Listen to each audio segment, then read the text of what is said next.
Hey y'all, Casey here.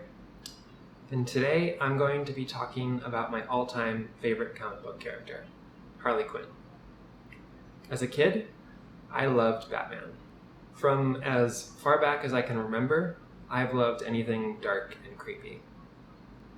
Bats were my favorite animal, Halloween was my favorite holiday, and The Munsters was my favorite late-night TV show. Batman fit right in with all of that for me at the time. The first comic book I can ever remember buying was some random issue of Batman Aliens. I loved that issue so much. I would read it over and over again.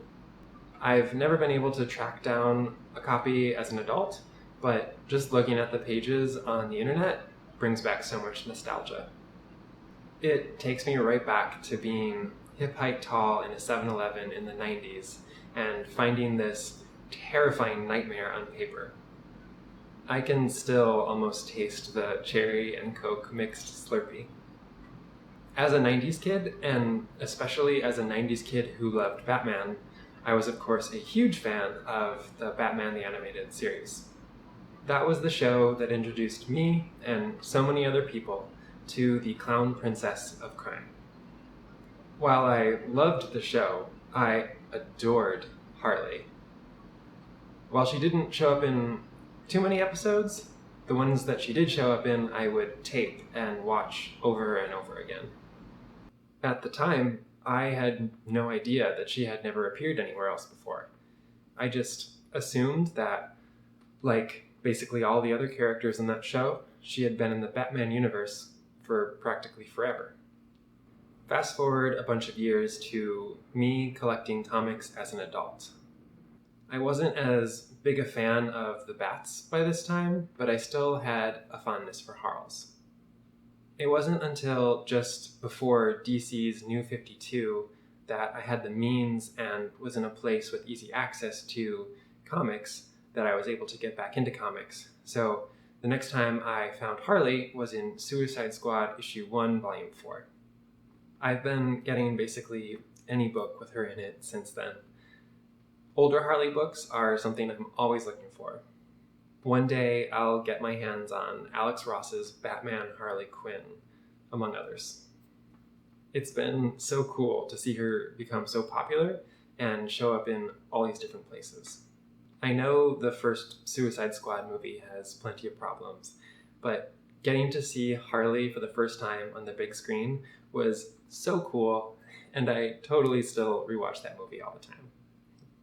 Then came the far superior Birds of Prey, which I unabashedly love and rewatch all the time, and sometimes even will put on in the background just because it makes me so happy. As if I wasn't spoiled enough already, then Harley Quinn the Animated Series came out, which is everything I could ever want. It's such a great show, and the Harley it portrays is the closest thing I've ever seen to the way I see Harley. I also love it because while Batman the Animated Series still definitely holds up, Harley the Animated Series feels like the version for me now.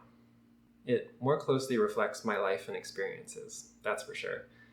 I try to do my best in this world, but a caped crusader, I am not. I'm sure some people think that cartoons for adults are terribly juvenile, but they bring me lots of joy, so say la vie. It's so cool to have something that you loved when you were little grow up with you in such an unexpected way. I am beyond stoked that they're making a comic book series based on the animated show. The Stephen Sepchik Harley series is super good. The Harley in the Batman White Knight universe is amazing. The Riley Rossmo and Stephanie Phillips Harley book that's coming out currently is my favorite book on shelves at the moment. I feel like I'm in Harley heaven at this point, and I can't wait to see all the new and exciting Harley stories to come. Some people might be confused as to why I like Harley so much, or maybe even take umbrage at the fact that I like Harley so much. So let's get into that.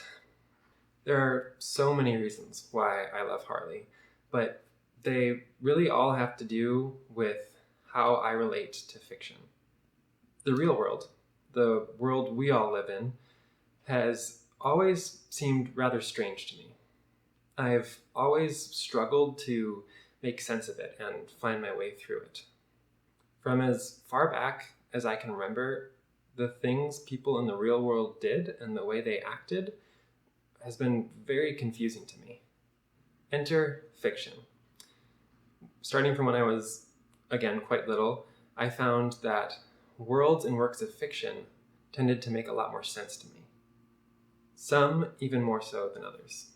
One world that I found particularly relatable was Alice's world of Wonderland. She was a young girl thrust into a bizarre world that she had to make sense of, which was very much how I felt and how I still feel. Reading about her dealing with that situation has been a huge help for me in dealing with and navigating through our world. Alice's adventures are still some of my favorites, and her navigating Wonderland is still my go-to metaphor for how I feel in the world still. This coping skill of looking to fiction for guidance and using it as a template to help me feel more sane is something I still do all the time. In fact, most media that I love tends to be media that I can see myself in and can help me navigate the world in some way. Having these templates to build off of helps me feel less alone, less lost, and less overwhelmed. I often find myself asking, what would Alice, Harley, or whoever else I feel particularly connected to at that moment do in the situation I find myself in? I guess in some way it's kind of like that WWJD concept, except I have found different characters that I can look to that better help me navigate the world. I also sometimes do this with real people as well. Debbie Harry has been a guiding light for me ever since I was in middle school. Speaking of Debbie Harry, one of the things I love about Harley's most recent designs is that some of her recent costumes are based on this incredible Debbie Harry photo shoot. Two of my favorite people coming together. So cool. I was raised Catholic, so my brain sort of thinks about these people how saints are seen in Catholicism. I look to them for guidance. I actually have a note on my phone that lists out all of my patron saints. They are, collectively, my Cheshire cat, guiding me through Wonderland. Harley is one of these characters that helps me. She is a professional who has to deal with mental health issues, and she doesn't always fit in with the good guys or the bad guys. She loves to have fun and has had her fair share of scary encounters. She brings whimsy and chaos wherever she goes. She deals with trauma, not fitting in, and finding her own way forward. She might be crazy and she might not always do the right thing, but she's making her way through the world on her own terms the best way she can. It also doesn't hurt that she's pretty and knows how to handle herself around weapons. And did I mention her punk Debbie Harry aesthetic? Very sexy tough.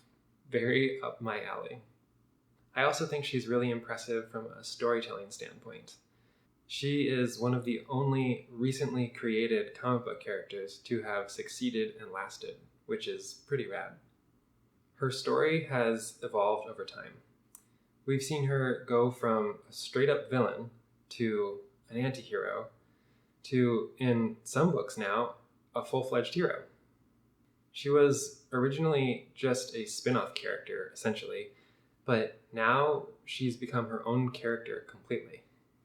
She's dealt with some heavy topics like abuse, mental health, and redemption, to name a few.